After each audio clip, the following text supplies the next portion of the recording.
নমস্কার বন্ধুরা, আজকে আমি একটা নতুন রেসিপি নিয়ে এসেছি আপনাদের কাছে। এইটা হচ্ছে পোট, যেটাকে বলা হয় মেটে কচকচি। মেটে কচকচি গলা এইগুলো দেখবেন মুরগির মাংসর সাথে দিয়ে দেয়। তো এইগুলো আলাদা করেও বিক্রি হয়, আমাদের এখানে আলাদা করে বিক্রি হয় 140 টাকা কেজি। এই যে সব পরিষ্কার করে ভালোভাবে কেটে ওরাই রেডি করে দিয়ে দেয়। এই যে দেখুন, তা আজকে এইটাই রান্না করব। কিভাবে রান্না করব, মুরগির মাংস বা খাসির মাংস তো প্রত্যেকটা বাড়িতেই হয়, কিন্তু এই জিনিসগুলো বাড়িতে কেউ রান্না করে না। এইগুলো সাধারণত আপনার হোটেলেতে পাওয়া যায়। তো আমিও এক হোটেলেতেই খেয়েছিলাম রাত্রিবেলা, যখন আমরা যাচ্ছিলাম। তো এক জায়গায় দাঁড়িয়ে ছিল লাইন হোটেলে, ওই লাইন হোটেলেতেই রুটি, গরম গরম রুটির সাথে মেটে কচকচি এই রান্নাটা ছিল। তো এটা আমরা খাওয়া হয়েছিল আমাদের। তো আজকে আমিও নিয়ে আসা করিয়েছি, আপনাদের সামনে আমি দেখাচ্ছি কিভাবে আমি করব এটাকে রান্না।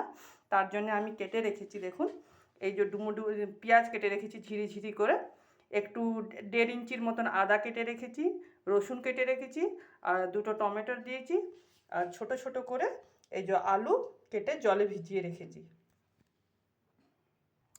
চলুন এবার রান্নাটা শুরু করব। আগে এই মেটে কচকটিগুলোকে আমি ভালো করে ধুয়ে নেবো, ভালো করে পরিষ্কার করে ধুয়ে নিয়ে তারপরে দেখুন আগে কি করছি। দেখুন আমি কিছু গোটা মশলা দেবো। এই যে জিরে আছে, শুকনো লঙ্কা 3টে দিচ্ছি, একটু গোলমরিচ দিচ্ছি, একটু ধনে দিচ্ছি, আর এই পেঁয়াজ আদা রসুন আর এই শুকনো গোটা মশলা যেগুলো আছে সব একসাথে দিয়ে আমি মিক্সিতে পেস্ট করে নেবো। আমরা যখন ঝাড়খণ্ডে থাকতাম তখন ঝাড়খণ্ডে দেখতাম ওইখানের আন্টিরা বা আর সবাই রান্না যখন করতো, ওরা মাংস সব মশলা একসাথে ভালোভাবে পেস্ট করে তারপরে মাংসতে দিয়ে করতো। আমাদের এইখানে আমরা দেখি যে আলাদা আলাদা করে সবাই দেয়, জিরে গুঁড়ো, হলুদ গুঁড়ো, লঙ্কা গুঁড়ো, ধনে গুঁড়ো, কিন্তু ওইখানে তা করে না। যখনই মাংস করতো তখনই আপনার পেঁয়াজ আদা রসুন জিরে ধনে গোলমরিচ শুকনো লঙ্কা সব একসাথে ভালোভাবে, তাও শিলনোড়াতে বাটতো, ওরা মিক্সিতে কোনো দিন বাটতো না দেখতাম। ওই আন্টিরা দেখতাম শিলনোড়াতে ভালোভাবে ওইটাকে বেটে আর কাঠের উনুন বা কয়লার উনুনে রান্না করতো। ওইটা অতই টেস্ট হতো খেতে। আর রঙটা ঠিক একটু কালচে কালচে কালো কালো টাইপের রঙটা আসতো, মানে টেস্টটা আপনাকে বলে বোঝাতে পারছি না, অসম্ভব টেস্টি ওই জিনিস রান্না হতো ওনাদের হাতে। আর ওইখানে দেশি মুরগা মানে ওনাদের হাতে আমি খেয়ে বলছি, মানে খুব টেস্টি হতো, খুবই টেস্টি হতো।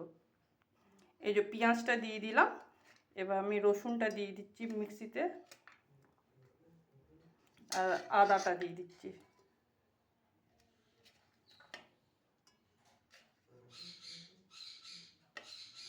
আর একটু পেঁয়াজ আমি রেখে দিলাম, এটা ফোড়নে দেবো তেজপাতার সাথে। আর এই যে মশলাটা যেটা আছে এটা আমি পুরোটাই দিয়ে দেবো এবার। এই দেখুন প্রত্যেকটা মশলা আমি পুরো ভালোভাবে পুরোটা দিয়ে দিয়েছি, একদম মিক্সি জারেতে ভরে দিয়েছি। এবার জল দিয়ে এটাকে আমি ভালো করে পেস্ট করে নিয়ে আসছি। এই যে আমার মিক্সিতে দেখুন ভালোভাবে আমি একদম মশলাটা বেটে নিয়েছি। এবার আমি কড়াতে তেল দিয়েছি, এই যে কড়াতে তেল দেওয়া হয়েছে। এবার এর মধ্যে 3 চামচ মতন, বড় চামচে 3 চামচ আমি তেল দিয়েছি।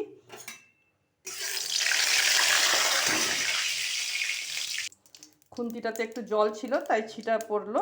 তেলটা গরম হয়ে গেছে ভালোভাবে, এবার আমি তেজপাতা আর পেঁয়াজ ফোড়ন দেবো এতে। এই দেখুন পেঁয়াজটা তেজপাতাটা আমি তেলের মধ্যে দিয়ে দিয়েছি, পেঁয়াজটা একটু কালারটা চেঞ্জ হোক, এর মধ্যে আমি আলুগুলোও দিয়ে দেবো। এবার পেঁয়াজের সাথেই একবারে আলুগুলোও ভাজা হবে ভালোভাবে।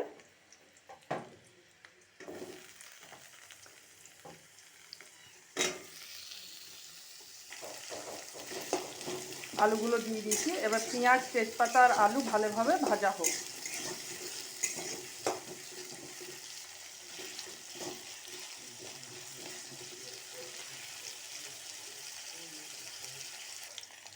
দেখুন আমার আলু পেঁয়াজ ভালোভাবে ভাজা হয়ে গেছে। এবার আমি এতে পোটগুলো বা ওই মেটে কচকচিটা যেটা আছে আমি ওইটাতে দিয়ে দেবো। এই যে মেটে কচকচিটা এতে দিয়ে দিয়েছি আমি আলুর সাথে। এবার এটাকে এক মিনিটের মতন একটু নাড়াচাড়া করে নেবো, ভেজে নেবো, দিয়ে তারপরে মশলাগুলো দেবো।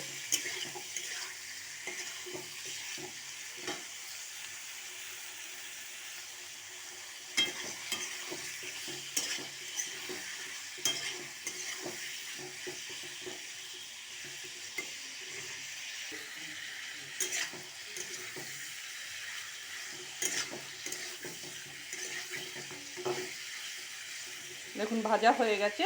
এবার আমার যে মশলাটা আমি পেস্ট করে রেখেছি মিক্সির জারেতে, ওইটা এবার আমি এতে দিয়ে দেবো।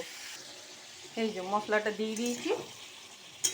এবার এটা ভালোভাবে ভাজা হোক একটু, তারপরে হলুদ গুঁড়ো, লঙ্কা গুঁড়ো আর নুন আর টমেটোর দিয়ে দেবো আমি এতে। আপনাদেরকে আগেই বলে দিচ্ছি, আমি কোনো প্রফেশনাল না, যে প্রফেশনালদের মতন আমি রান্না করতে জানি না। আমার যেটা আমি জানি সেইটাই আপনাদের কাছে আমি শেয়ার করছি। তো কিছু ভুল ত্রুটি হলে ক্ষমা করবেন।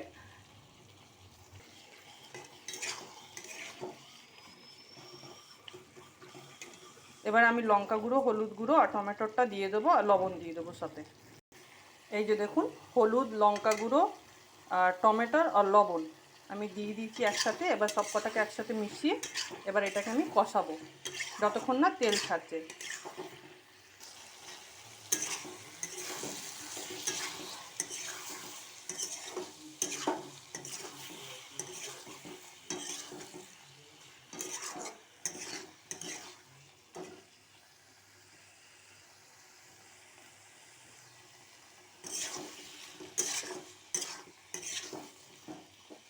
গন্ধটা ভালো এসছে দেখুন। এবার তেল ছাড়তে লেগে গেছে ভালোভাবে। গ্যাসটা আমি সিম করে দিচ্ছি। আর একটু অল্প করে জল দিয়ে এটাকে কষাবো। এই দেখুন মিক্সিটা ধুয়ে আমি জলটা রেখে দিয়েছিলাম, ওই জলটাই আমি দিলাম এতে। দিয়ে এবার আরেকটু আমি অল্প করে ভালো করে এটাকে কষিয়ে নেব, তারপরে আমি জল দেবো। এই যে জল দেওয়ার পরে দেখুন আবার আরেকটু কষাচ্ছি। দেখুন তেল ছাড়তে লেগে গেছে আবার। এবার আমি গরম জল করে রেখেছি, এই গরম জলটা এতে দিয়ে দেবো। এই যে জল দিয়ে দিয়েছি এইটাতে। এবার এটাকে আমি একটু ঢেকে দেবো একটু ফুটার জন্য। এটা ফুটে গেলে তারপরে এটাতে গরম মশলা দিয়ে দেবো। এই দেখুন ফুটতে লেগে গেছে এবার ভালোভাবে।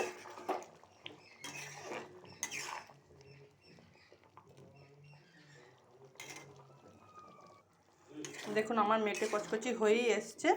দেখুন আলুগুলো ভালোভাবে সেদ্ধ হয়ে গেছে, আর দেখুন কীভাবে চর্বি থেকে তেল ছেড়েছে। এবার এই মুহূর্ততে আমি এটাতে গরম মশলা দিয়ে দেবো। গরম মশলা দিয়ে এটাকে চাপে চাপ ঢেকে নামিয়ে দেবো। হয়ে গেছে আমার রান্না। এই যে গরম মশলা আমি মিশিয়ে দিয়েছি। এবার এটাকে আমি এদিক ওদিক একটু নাড়াচাড়া করে ব্যাস আমার কমপ্লিট। এই দেখুন আমার পোটগুলো একদম এই যে গলা, এই যে দেখুন কি সুন্দর একদম সব গোটা গোটা আছে। ভালোভাবে সব রান্না আমার কমপ্লিট হয়ে গেছে। এবার আপনারাই বলুন যে কেমন হয়েছে, কেমন লাগলো আমার ভিডিওটা। যদি ভালো লেগে থাকে তাহলে অবশ্যই কমেন্ট করবেন, আর আমার চ্যানেলটাকে সাবস্ক্রাইব করে নিন আপনারা। তাহলে আর নতুন নতুন ভিডিও আপনাদেরকে দেখতে পারবেন আমার চ্যানেলেতে আপনারা। ধন্যবাদ।